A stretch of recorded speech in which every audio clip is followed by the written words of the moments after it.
নমস্কার, শুরু করছি প্যারালাল ঝলক। আপনাদের সাথে রয়েছি আমি উর্না। আপনারা এই প্রথম দেখছেন ডিজিটাল মিডিয়ায় বাংলায় খেলার খবরের বুলেটিন। ভারতীয় ও আন্তর্জাতিক ফুটবলের যাবতীয় খবর নিয়ে আপনাদের জন্য আমাদের বিশেষ সেগমেন্ট খেল সকার। জমজমাট মোহনবাগান নির্বাচন। বৃহস্পতিবার নির্বাচনী ইস্তেহার প্রকাশ করল শাসক গোষ্ঠী। গত 3 বছরে তারা কি করেছে, ফের ক্ষমতায় এলে আর কি করতে চায় জানানো হলো সবিস্তারে। ক্লাবের নতুন গেট, অমর একাদশের মূর্তি স্থাপন, মালিদের ভবন, এমন নানা সাফল্যের কথা তুলে ধরে দেবাশিস দত্তরা জানান আগামী দিনের পরিকল্পনার কথা। পাশাপাশি দেবাশিস দত্ত জানিয়ে দিলেন, টুটু বসুর বর্তমান অবস্থা যাই হোক, তিনি সচিব হয়ে এলে টুটুবাবুকেই সভাপতি হওয়ার জন্য অনুরোধ করবেন। বিভিন্ন মিটিংয়ে বলেছি, আমি ব্যক্তিগতভাবে টুটুবাবুর নাম প্রস্তাব করব সভাপতির জন্য। আমাদের এই 3 বছরে আপনারা যারা জানেন, ক্লাবের যারা যাতায়াত আছে বা যারা আমাদের কর্মকাণ্ডের সঙ্গে যেসব সাংবাদিক জড়িত আছে, এটা আমার একার সিদ্ধান্তে কিছু হয় না, কমিটির সিদ্ধান্ত নেয়। এবং আমার প্রস্তাব থাকবে যে টুটুবাবুকেই আমার সভাপতি হিসেবে ফিরিয়ে আনার। একদিকে সৃঞ্জয়, অন্যদিকে দেবাশিস। টুটু বসু আছেন পুত্র সৃঞ্জয়ের দিকেই। তবে টুটু বসুর উপর নিজের বিশ্বাস, শ্রদ্ধার কথা আবার জানিয়ে দিলেন দেবাশিস দত্ত। স্পষ্ট করে দিলেন, টুটু বসু নিজে যদি সচিব পদে দাঁড়ান তাহলে তিনি লড়াই থেকে সরে আসবেন।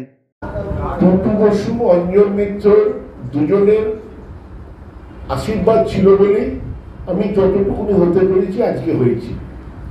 আজকে এতগুলো মিডিয়া, এর মধ্যে নিশ্চয়ই লাইভ আছে, রেকর্ডিং হচ্ছে, সবার সামনে আমি অনেক জায়গায় বলেছি, কিন্তু আজকে ঘোষণা করছি, টুটুদা যদি ইলেকশনে দাঁড়ায় অ্যাজ জেনারেল সেক্রেটারি এবং টুটুদা যদি বলে 3 বছর আমি চালাবো, আমি মধ্যিখানে ছেড়ে দিয়ে ছেলেকে বসাবো না, যেটা উনি করেছিলেন 2018-তে, উনি 6 মাস পর ছেড়ে দিয়ে ছেলেকে বসিয়েছিলেন। টুটুদা যদি এটা লিখিতভাবে মেম্বারদের গ্যারান্টি দেন, আমি এই ইলেকশন লড়বো না। কিন্তু টুটুদাকে বলতে হবে যে 3 বছর আমি ইলেকশন, আমার সঙ্গে টুটুদার কোনোদিন লড়াই হতে পারে না। আমি সেই লড়াইয়ের আগেই আমি আমার বশ্যতা স্বীকার করছি। টুটুদার বিরুদ্ধে আমি লড়াই করবো না, আমার গায়ে কাটা দিচ্ছে, আমি টুটু বসের বিরুদ্ধে লড়াই করবো না। আমি আপনাদের মাধ্যমে এটা আমি টুটুদাকে বলতে চাই, টুটুদা আপনি যা বলেছেন আমি আপনাকে এর উত্তর দিয়ে দিলাম আজকে প্রেস ক্লাবে বসে, যে আপনি আমার কাছে, আপনি এবং অঞ্জনদা, আমি দুজনকে সমান চোখে দেখি, দুজনকে সমান ভালোবাসি, আর আজকের দিনেও সমান শ্রদ্ধা করি। আপনি যদি ক্লাব চালান, আমার যতটুকুনি সহযোগিতা করার আপনাকে আমি নিশ্চয়ই করবো, যা এত বছর ধরে আপনাকে করে এসেছি। শোনা যাচ্ছে মোহনবাগান নির্বাচনে গুরুত্বপূর্ণ মুখ্যমন্ত্রী মমতা বন্দ্যোপাধ্যায়ের অবস্থান। মুখ্যমন্ত্রী কি সৃঞ্জয় বোসকে সমর্থন করছেন? না, এটা মেনে নিলেন না মোহনবাগান সচিব দেবাশিস দত্ত। তার বিশ্বাস তিনি মুখ্যমন্ত্রীর আশীর্বাদ ধন্য। শুনুন কি বলছেন দেবাশিস। মমতা বন্দ্যোপাধ্যায় এটা বক্তব্যটাকেই বাড়িতে গিয়ে আরেকবার শুনুন। তিনি বেঞ্চমার্ক করেছেন মোহনবাগানকে, ইস্ট বেঙ্গলের সামনে বলেছেন, এরা যেভাবে মোহনবাগান চালাচ্ছে তোমাদের শেখা উচিত। মমতা বন্দ্যোপাধ্যায় আজ থেকে 1 মাস আগে, 24 এপ্রিল, আজকে 22 মে, 1 মাস আগে যে ক্লাব, যে কমিটির এরকম ভূয়সী প্রশংসা করলেন, সেখানে 3 বার তিনি আমার নাম নিয়েছেন, নাম নিয়ে বলেছেন, তো তাকে তো সরানোর কথা তিনি বলতে পারেন না। আর তার যদি কোনো বক্তব্য থাকে, তার সঙ্গে আমার যা সম্পর্ক, তিনি আমাকে তো ডেকেই বলে দেবেন যে দেবাশিস তুমি আবার দাঁড়িয়ে না। কিন্তু সেই ধরনের মেসেজ আমার কাছে আসেনি। এই 2 দিন আগে আপনারা হয়তো অনেকেই জানেন, ডেফিনেটলি ওটা মোহনবাগানের মঞ্চ ছিল না, ওটা অন্য সিআইএ এর মঞ্চ ছিল, যেখানে ওনার সঙ্গে আমার দেখা হয় শিলিগুড়িতে। আমরা ছিলামও প্রায় একসঙ্গে ডায়াসে, ওখানে আমার সঙ্গে ওনার কথাও হয়। ডেফিনেটলি সেটা ব্যবসায়িক কথা, সিআইএ কেন্দ্রিক কথা, কিন্তু সেখানেও তো উনি বলতে পারতেন। উনি ওরকম ধরনের কোনো কথাই বলেননি। কিন্তু ওনার নাম করে যে কথাগুলো বলা হচ্ছে, আমার মনে হয় এটা ঠিক নয়। এখানে রাজনীতির রং না আনাটাই ভালো। সাংবাদিক সম্মেলন করে নাম না করে দেবাশিসের বিরুদ্ধে অভিযোগ এনেছিলেন টুটু বসু, কিন্তু এ ব্যাপারেও খুবই শীতল প্রতিক্রিয়া দেবাশিসের। তার বক্তব্য, অন্যরকম চাপের জন্যই এমন কথা বলেছেন টুটুবাবু। তাকে তারপরও পিতৃতুল্য বলতে কোনো সংকোচ নেই দেবাশিসের। বাবা মা ছেলেমেয়েকে বলতেই পারে, ছেলেমেয়েকে বলতেই পারে কিছু, এবং ওনার এই অধিকার আছে আমাকে বলবার। উনি কোনো কিছুর চাপে হয়তো এই কথাগুলো বলেছেন, কারণ চাপে হয়তো বলেছেন। উনি ব্যক্তিগতভাবে এটা বিশ্বাস করেন, আমি মানি না।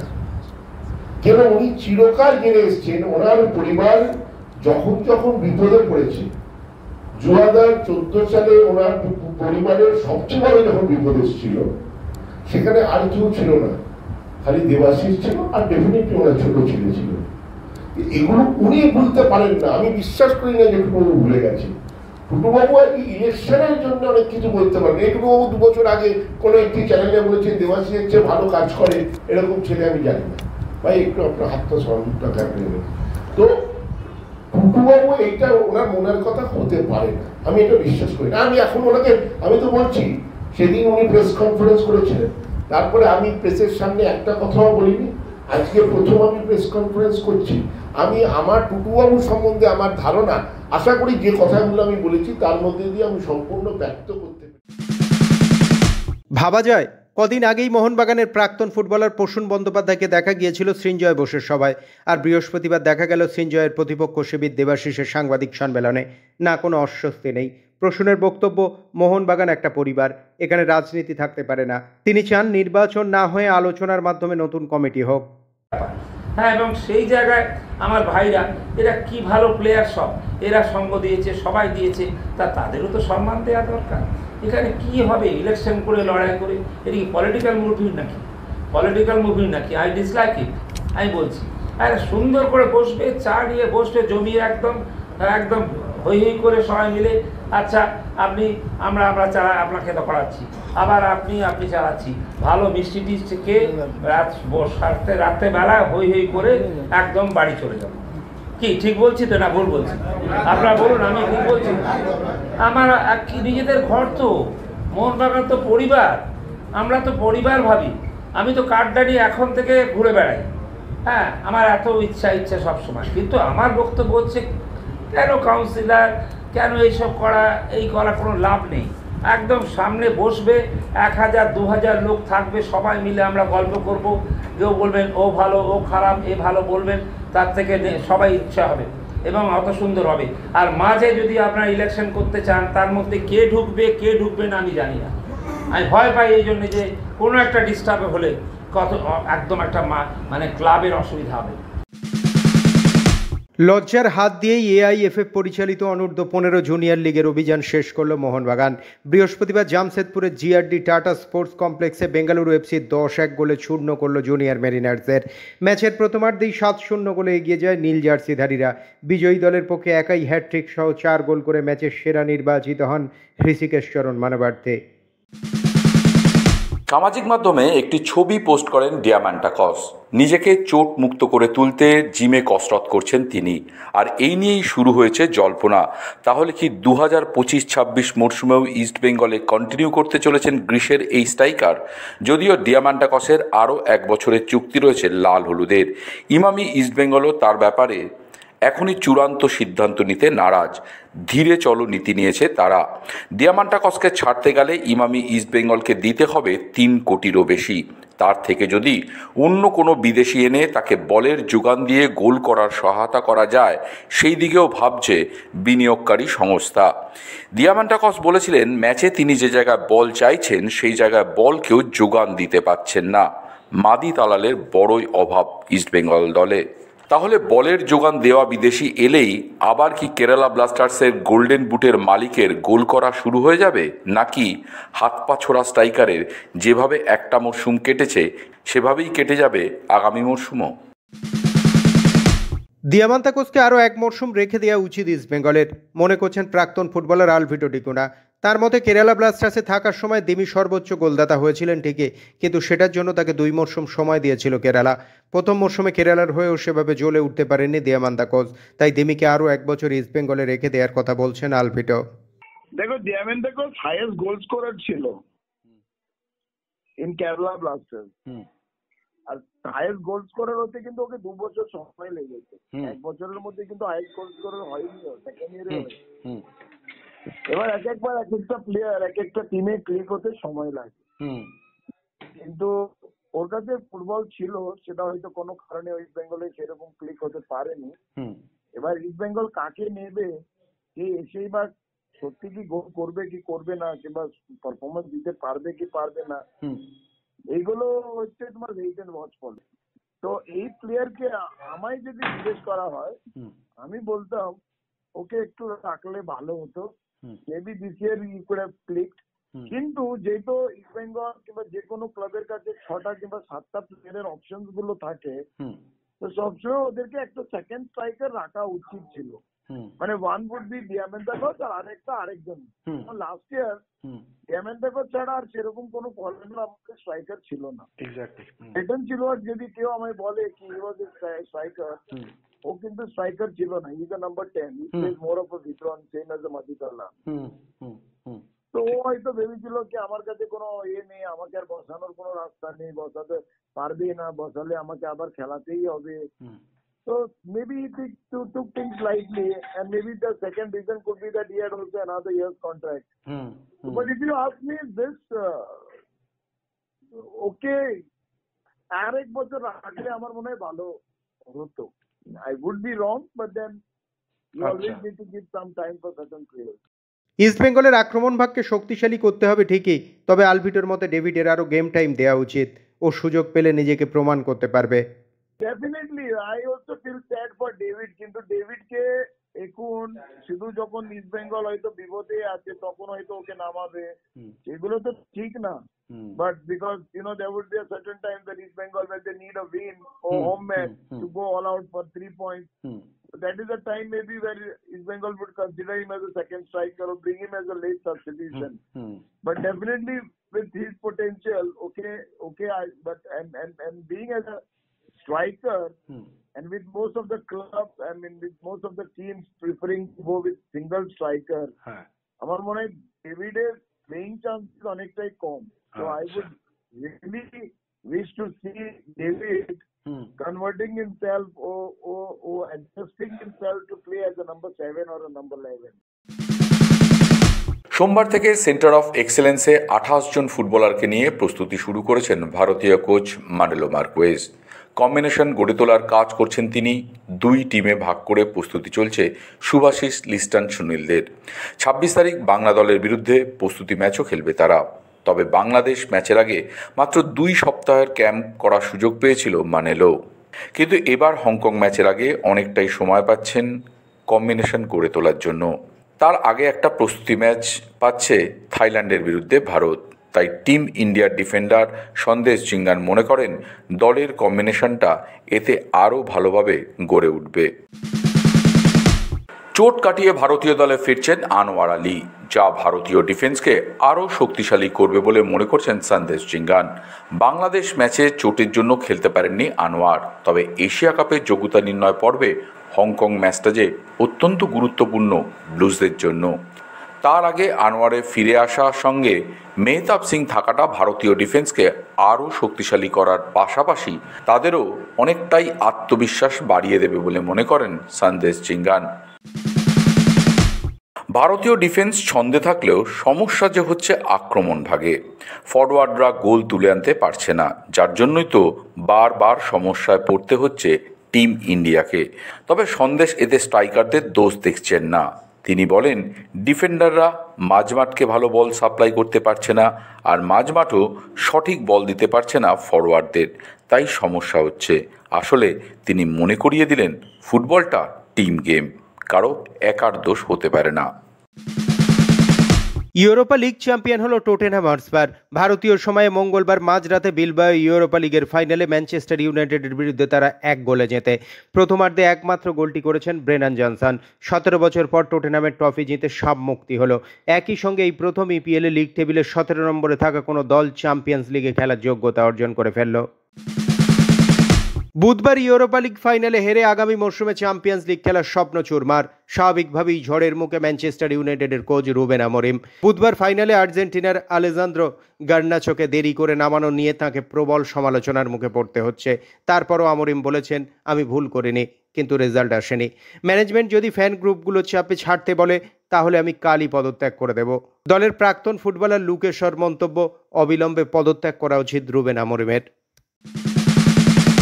বুধবার সৌদি প্রো লিগে আল খালিজের বিরুদ্ধে 2 গোলে জিতল আল নাসের। এই ম্যাচে গোল করেছেন ক্রিশ্চিয়ানো রোনাল্ডো এবং জন দুরান। এই জয়ের ফলে সৌদি প্রো লিগ টেবিলে 33 ম্যাচে 67 পয়েন্ট নিয়ে চতুর্থ স্থানে আছে আল নাসের।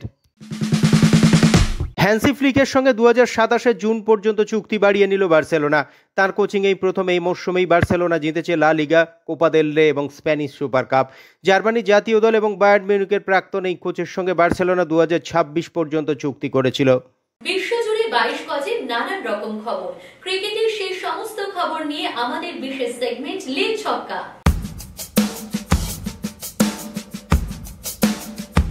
ভারতীয় অনূর্ধ্ব-19 দলের অধিনায়ক হলেন আয়ুষ মাত্রে। 14 বছরের বৈভব সূর্যবংশীও সুযোগ পেলেন দলে। আইপিএলে দুর্দান্ত পারফরমেন্সের পুরস্কার পেলেন এই দুই টিনেজার। অনূর্ধ্ব-19 ভারতীয় দল ইংল্যান্ড যাচ্ছে অনূর্ধ্ব-19 ইংল্যান্ড দলের বিরুদ্ধে সিরিজ খেলার জন্য। আয়ুষ ও বৈভব এই দুই তরুণ তুর্কির দিকেই নজর সকলের। সুযোগ পেয়েছেন বাংলার যুধাজিৎ গুহ। দলের সহ অধিনায়ক হয়েছেন উইকেটরক্ষক অভিজ্ঞান কুণ্ডু। খ্যাতির বিড়ম্বনা এড়াতে ফোন বন্ধ বৈভব সূর্যবংশীর। গত 5 দিনে ফোনে জমে গিয়েছে 500 মিসড কল। চলতি বছরের 19 এপ্রিল লখনৌ সুপার জায়ান্টসের বিরুদ্ধে আইপিএলে হাতেখড়ি হয় এই বাঁহাতি ব্যাটারের। 7 ম্যাচ খেলে তাঁর ঝুলিতে 252 রান, তাতেও বিচলিত হয়নি সে। রাজস্থান রয়্যালসের কোচ রাহুল দ্রাবিড়কে সে জানিয়েছে ম্যাচের গতি প্রকৃতি অনুযায়ী খেলতে শিখতে হবে, তাই উচ্ছ্বাসে ভাসার প্রশ্নই নেই। গত 5 দিনে সেই কারণেই তার ফোন বন্ধ রেখেছিল।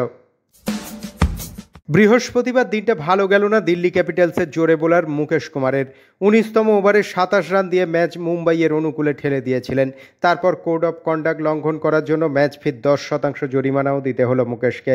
লেভেল 1 অপরাধ করেছিলেন দিল্লি পেসার। ম্যাচ রেফারির শাস্তি তিনি মেনে নিয়েছেন। দিল্লিকে হারিয়ে প্লে অফে চলে গেলে কি হবে, বিতর্কের মুখে পড়তে হলো মুম্বাই ইন্ডিয়ান্সকে। উইল জ্যাক্সের একটি বল নো বল ডাকেন আম্পায়ার, কারণ পাওয়ার প্লের মধ্যে তখন অফ সাইডে 3 জন এবং অন সাইডে 6 জন ফিল্ডার ছিলেন। নিয়ম অনুযায়ী সেই সময় অন সাইডে 5 জনের বেশি ফিল্ডার থাকতে পারবেন না, তাই নো বল ডাকতে বাধ্য হলো আম্পায়ার। 7ই মে টেস্ট থেকে অবসর ঘোষণার পর ব্যাট হাতে প্রথমবার রোহিত শর্মা মাঠে নামলেন বুধবার আইপিএলে ওয়াংখেড়েতে।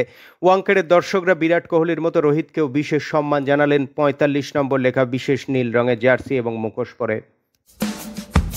ইডেন থেকে সরে গেল আইপিএল ফাইনাল। হতাশ কলকাতার ক্রিকেট প্রেমীরা। একই রকম হতাশ ক্রীড়ামন্ত্রী অরূপ বিশ্বাসও। শুধু হতাশা নয়, ক্ষোভও প্রকাশ করলেন তিনি। ক্রীড়ামন্ত্রীর অভিযোগ, রাজনৈতিক কারণেই সরে গেল ম্যাচ। আমি তো উনি আইসিসি প্রেসিডেন্ট, এটা তো করেছি বিসিসিআই এবং আইপিএল কাউন্সিল। আমি তারা বলতে পারি কেন হয়েছে, আপনি তো আমার থেকেও ভালো জানেন। আমি তো বারবার প্রমাণ করেছি যে বিগত 4 বছরে 3বার ফাইনাল হয়েছে আহমেদাবাদের নরেন্দ্র মোদী স্টেডিয়াম। ফলে এই যে আইপিএল এর নিয়ম আছে, যারা এবারও চ্যাম্পিয়ন হবে তারা ভাবছেন পরের বছর ওখানে ফাইনাল হবে না। সেখানেও কোনো না কোনো বিবাদ হবে, আইন শৃঙ্খলা হবে, বৃষ্টি হবে, অন্য কোনো একটা বিবাদ থেকে, সেটাও সত্যি। এটাই তো নীতি হয়ে গেছে। ফুটবল ক্রিকেটের বাইরেও খেলার দুনিয়ায় রয়েছে আরো নানা রকমের খবর, আর সেই সব খেলার খবর নিয়ে আমাদের বিশেষ সেগমেন্ট উইং প্লে। মালয়েশিয়া মাস্টার্সের কোয়ার্টার ফাইনালে চলে গেলেন কিদাম্বি শ্রীকান্ত। দ্বিতীয় রাউন্ডের ম্যাচে তিনি হারালেন আয়ারল্যান্ডের নগুয়েনকে। খেলার ফল 23-21 ও 21-17। 59 মিনিটের লড়াইয়ের পর হার মানেন নগুয়েন। কোয়ার্টার ফাইনালে শ্রীকান্ত খেলবেন ফ্রান্সের তোমা জুনিয়র পোপভের বিরুদ্ধে। দ্বিতীয় রাউন্ডে পোপভ হারিয়েছেন আর এক ভারতীয় আয়ুষ শেট্টিকে। ফরাসি ওপেনের যোগ্যতা অর্জন পর্বে বড় ধাক্কা ভারতের। প্রতিযোগিতা থেকে ছিটকে গেলেন ভারতের শীর্ষ বাছাই টেনিস তারকা সুমিত নাগাল। প্রথম রাউন্ডের গন্ডি টপকালেও দ্বিতীয় রাউন্ডে অস্ট্রিয়ার জুরিচ রোডিওনভের বিপক্ষে 2-6, 4-6 ফলে হেরে যান সুমিত। 1 ঘন্টা 29 মিনিটের দীর্ঘ লড়াই শেষে আবারও স্বপ্নভঙ্গ হলো ভারতের। মানি পাকিয়াওকে মনে পড়ে? ফিলিপিন্সের সেই বক্সার। ওয়েল্টার ওয়েট ক্যাটাগরিতে যিনি বিশ্বের সর্বকালের সেরা পেশাদার বক্সারদের তালিকায় ঢুকে পড়েছেন অনেকদিন আগেই। সেই পাকিয়াও অবসর ভেঙে আবার পেশাদার বক্সিংয়ে ফিরছেন। তার ক্যাটাগরিতে 40 বছর বয়সে বিশ্ব চ্যাম্পিয়ন হয়ে বিশ্বের সবচেয়ে বেশি বয়সের চ্যাম্পিয়ন হওয়ার রেকর্ড তাঁর দখলে রয়েছে। এখন তার বয়স 46। শেষবার রিংয়ে নেমেছিলেন 2021-এ। আগামী 19 জুলাই লাস ভেগাসে মারিও বারিয়াসের বিরুদ্ধে তিনি আবার রিংয়ে নামছেন। ওয়েল্টার ওয়েট ক্যাটাগরিতে 4 বারের বিশ্ব চ্যাম্পিয়ন এই বক্সার এখনো পর্যন্ত জিতেছেন 62টা লড়াই, হেরেছেন মাত্র 8টিতে। খেলার দুনিয়ায় শোনা যায় নানা রকমের মন্তব্য, আর সেই সব মন্তব্যের কোলাজ নিয়ে আমাদের বিশেষ সেগমেন্ট থ্রো ইন। দিল্লি ক্যাপিটালসের সমস্ত সমর্থকের জন্য দুঃখিত। আপনাদের মতো আমিও ঘুরপাক খাচ্ছি, কিছুই বুঝে উঠতে পারছি না। এত ভালোভাবে শুরু করে কি খারাপভাবে শেষ হলো। হার্দিক দুর্দান্ত, অসাধারণ এনার্জি।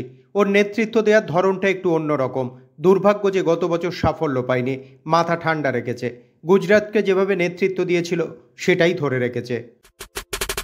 ভবিষ্যতে নীরজ 92 মিটার, 93 মিটার বা হতে পারে 94 মিটার জ্যাভলিন ছোড়ার জন্য এগোতে পারে। প্যারালাল ঝলক আজ এ পর্যন্তই। খেলার দুনিয়ার সেরা প্যাকেজ নিয়ে দেখতে থাকুন প্যারালাল ঝলক প্রতিদিন রাত 10টায়।